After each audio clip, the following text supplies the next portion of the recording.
À la suite de Hilbert, nous avons pensé à une circularité entre la logique et les mathématiques, et donc l'inscription de la logique dans les mathématiques.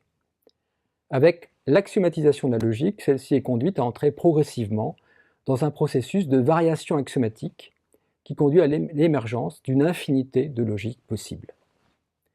Il s'ensuit une accentuation profonde du relativisme. Il ne s'agit plus en mathématiques de penser seulement une variabilité des langages, des systèmes axiomatiques et des modèles, mais aussi des logiques.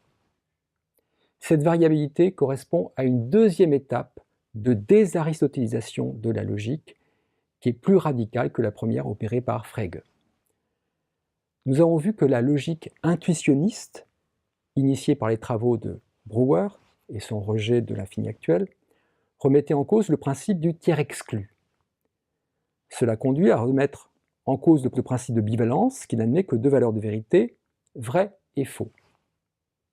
Mais on peut approfondir cette recherche. Ainsi, au XXe siècle, on voit apparaître une pluralité de logiques trivalentes, ou même à une infinité de valeurs, ce qui peut se faire soit par division rationnelle, en travaillant à la suite de Łukasiewicz sur l'ensemble 0, 1 sur n, 2 sur n, etc., n-1 sur n, 1, ou en travaillant sur l'intervalle continu 0, 1, comme le fait la logique floue de Zadeh.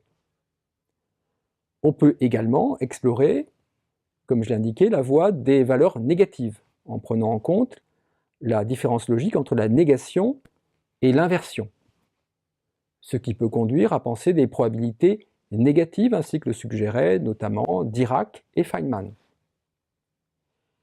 Là encore, par rapport à toutes ces logiques possibles, c'est un point de vue pragmatique, et donc le type de connaissance que l'on vise qui prime.